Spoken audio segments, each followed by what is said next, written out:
Lundi 29 octobre 2018, mesdames, messieurs, bonjour, les titres du journal. La migration, une solution aux problèmes de développement. Les femmes journalistes d'Afrique réunies au Maroc ont échangé autour du sujet. Les précisions dans ce journal.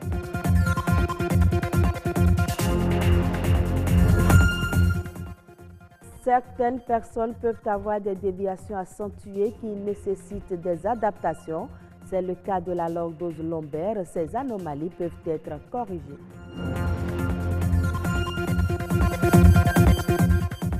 Hausse du prix de la tomate fraîche sur le marché béninois, difficile de s'en procurer pendant cette période. Les raisons varient du consommateur au vendeur.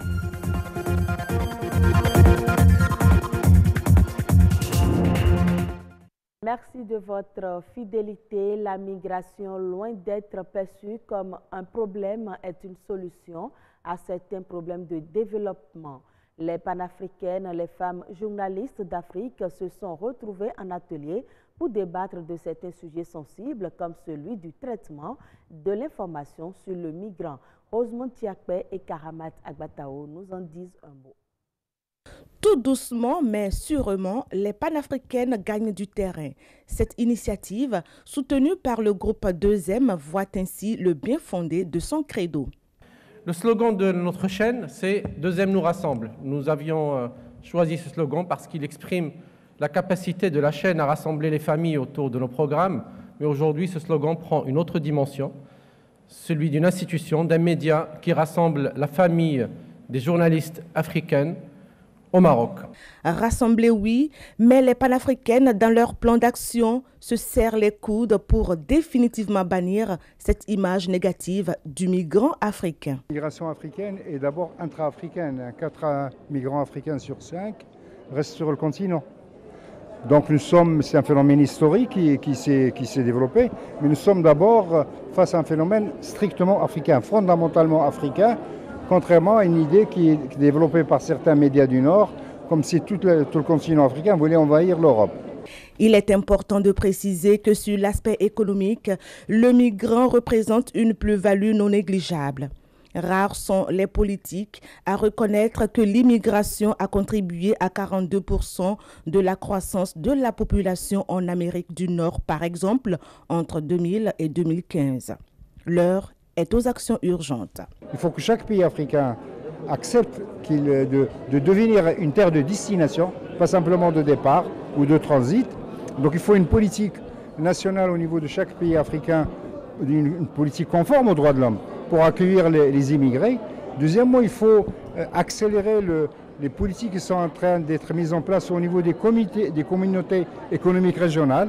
Il y a de bonnes choses qui sont en train de développer avec difficulté, mais il y a, disons, le fait de réduire les visas, de permettre la circulation et la mobilité des Africains. Et il faut agir au niveau de l'Afrique. Il ne reste qu'aux panafricaines elles-mêmes de passer à l'action. Nous devons occuper notre place, aborder ces questions-là, fouiller, faire des enquêtes, aller jusqu'au tréfonds de ce qui se passe sur notre continent et ne plus laisser de l'espace à la digression, à d'autres personnes qui viennent passer 2-3 jours sans vraiment savoir ce qui se passe sur le continent pour en parler et arrêter également, nous devons arrêter de porter ces informations qui ne nous ressemblent pas. Des travaux en atelier ont démarré avec pour contenu différents contours de la problématique sur la migration. Des activités qui déboucheront sur une feuille de route les mois prochains. La posture debout et la marche font appel à plusieurs parties du corps telles que le dos et la lordose lombaire. Mais lorsque ces parties sont atteintes d'un dysfonctionnement ou d'une anomalie, cela a des effets sur l'individu. Qu'est-ce que la lordose lombaire? Quels sont les éléments qui prédisposent l'individu et comment la corriger en cas de problème? C'est un reportage de Françoise Insou et Marianne Bossemende. Le squelette humain est composé entre autres de la colonne vertébrale et de la lordose lombaire. Cette partie du corps, pourtant considérée à tort comme une maladie, est essentielle pour tout être humain. La lordose lombaire, c'est la courbure de la colonne vertébrale qui donne une concavité postérieure au niveau de la zone lombaire, au niveau du rachis lombaire. C'est-à-dire le creux que nous voyons immédiatement après les fesses. On a besoin de cette lordose pour avoir une bonne résistance au niveau de la colonne vertébrale. Lorsque nous avons des creux qui vont dépasser 5,5 cm actuellement au Bénin, on peut parler donc d'une lordose qui dépasse déjà notre norme. Il faut donc parler d'hyperlordose lombaire en cas de maladie. La pathologie peut être congénitale ou non. Toutefois, certaines habitudes telles que le port de chaussures à talons peuvent constituer des facteurs de risque. Et lorsque vous travaillez tout le temps dans une position qui crée votre lordose, c'est-à-dire une position de dos creux, vous pouvez augmenter à la longue votre lordose lombaire. Chez les dames, le port de grossesse, le port de sac à dos par exemple, quand c'est trop lourd, vous allez aussi augmenter la colonne lombaire. Chez les apprenants, le port de sac à dos inadapté prépare à une hyperlordose lombaire. Et si les enfants trouvent normal de tout porter pour éviter les corrections à l'école, les parents sont appelés à plus de vigilance. Il faut savoir que vous ne devez pas mettre plus de 10% du poids de l'enfant dans le sac. Si le sac pèse plus de 10% de son poids, c'est mauvais. Autre chose, il faut que l'enfant soit bien chaussé. Parce qu'il peut être bien chargé, mais s'il est chaussé correctement et que sa chaussure n'a pas des talons qui projettent son tronc vers l'avant, il n'y a pas de problème. Troisième élément, c'est que le sac doit être un sac adapté à l'enfant. Il ne faut pas acheter les gros sacs des adultes à son enfant. Le sac doit pouvoir s'arrêter au niveau des fesses. Si tous les cas d'hyperlordose lombaire ne peuvent être soignés, certains peuvent par contre être corrigés. On peut rendre souple la colonne lombaire de façon à ce que cette colonne lombaire, lorsque même elle a une hyperlordose, qu'elle puisse vraiment faire le mouvement d'antéro-postérieur sans problème. Si c'est une personne déjà qui a un certain âge, on peut lui apprendre à faire des gestes pour pouvoir recorriger ça. Mais si c'est un enfant, il faut alors savoir qu'est-ce qui est la cause. Est-ce que c'est dû à la charge de son sac, etc. Mais mieux vaut prévenir que guérir. De saines habitudes peuvent aider à garantir une plus longue durée de vie à la colonne vertébrale et aux disques intervertébraux. Lorsque nous devons nous asseoir, rentrer correctement nos fesses dans les sièges. Utiliser des sièges qui ont des dossiers, qui ont le dos presque droit. Sinon, je veux dire droit. Lorsque nous nous asseyons dans notre voiture, redressons notre dossier pour que ça soit droit. Il faut toujours garder une petite lordose, même si vous êtes sur engin. Il ne faut pas effacer totalement sa lordose lombaire. Elle joue un rôle important dans l'équilibre physique et dans l'idéal, toujours consulter quand surviennent les premières douleurs.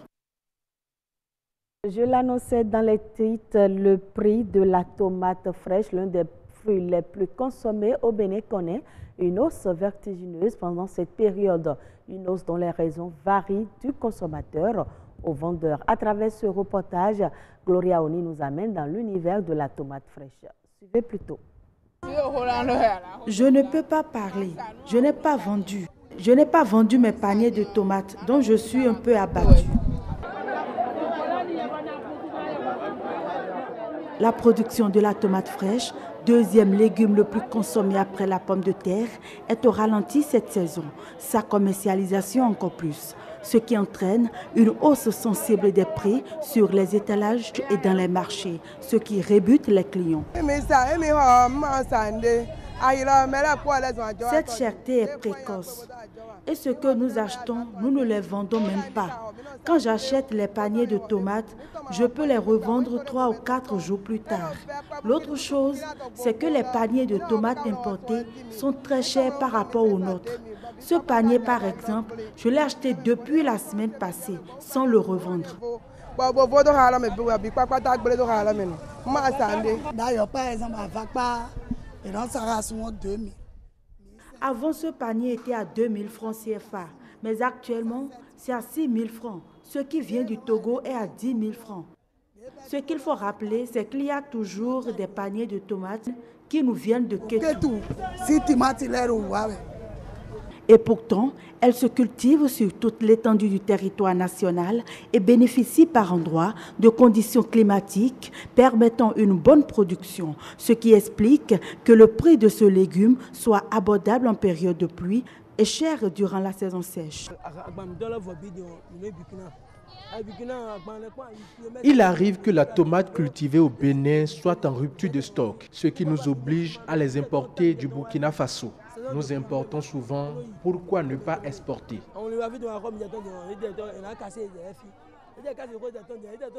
Nous vendons notre tomate au Nigeria à un prix abordable, mais quand nous nous rendons là-bas, le prix monte considérablement.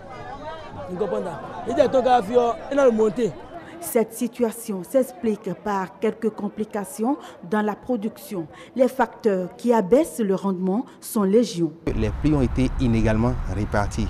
C'est-à-dire que pendant que d'autres personnes se plaignent donc de l'inondation, où il y a certaines cultures qui ont été inondées, il y a d'autres zones qui n'ont pas du tout eu suffisamment de pluie. Mais cette année, ce phénomène a commencé plus tôt que espéré. Il y a plusieurs facteurs qui expliquent cela. De façon traditionnelle, il y a déjà le fait qu'une bonne partie de notre production part au Nigeria et dans beaucoup d'autres pays donc de la sous-région. Il y a un autre facteur qu'il ne faut pas négliger, c'est les cérémonies que nous organisons souvent chez nous. C'est dans notre culture, c'est dans notre tradition. Alors quand les gens prévoient d'organiser des manifestations chez eux, telles que mariage ou bien funérailles, etc., les gens ne veulent pas que la pluie dérange donc les événements qu'ils organisent à cause donc des invités. Et souvent, soit il y en a qui ils ont donc des manières d'empêcher complètement la pluie, ou bien de les renvoyer ailleurs. Et quand ces événements-là se cumulent dans une zone, vous n'avez pas du tout de la pluie pendant plusieurs semaines. Il existe plus de 500 variétés de tomates qui sont cultivées dans plus de 170 pays du monde. Selon le site Figaro, le Bénin a produit 600 000 tonnes de tomates en 2016. Cette production augmente chaque année sans pour autant satisfaire la demande. Hors du Bénin, les cafés africains font forte impression au Salon international de l'alimentation à Paris.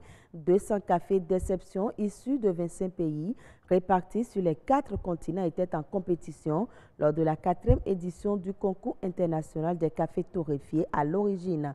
Le café gabonais Alanga a triomphé, tenant la dragée haute au Lacus Café du Congo, au café Ginebra Gourmet de la Colombie ainsi qu'au Santa Fe du Brésil, qui ont tous reçu le gourmet d'argent. D'une manière générale, cette 4e édition du concours international des cafés torréfiés à l'origine a été marquée par d'extraordinaires cafés africains. Parmi les pays africains qui ont participé à ce concours, on peut citer le Togo, le Cameroun, le Gabon et la RDC. Certains producteurs, à l'instar du Gabon, ont réalisé un travail exceptionnel avec passion et détermination sur les récoltes, bien que n'étant pas de gros producteurs selon les organisateurs. Les 4 principaux négociants agricoles de la planète travaillent actuellement pour numériser et normaliser les composantes de leurs transactions agricoles grâce à la technologie blockchain ou l'intelligence artificielle. Ces stratégies devraient permettre de remplacer le système actuel basé sur les contrats et les factures par un système électronique automatisé. Le premier champ d'application ciblé est l'autonomisation des processus de post-transaction des oléagineux et des céréales. L'objectif global est de parvenir à de meilleurs niveaux d'efficacité, de transparence ainsi que de réduire le temps et les coûts des opérations. Ainsi se referme ce journal, mesdames, messieurs. Je vous retrouve avec le même plaisir à 19h45 pour le journal du soir.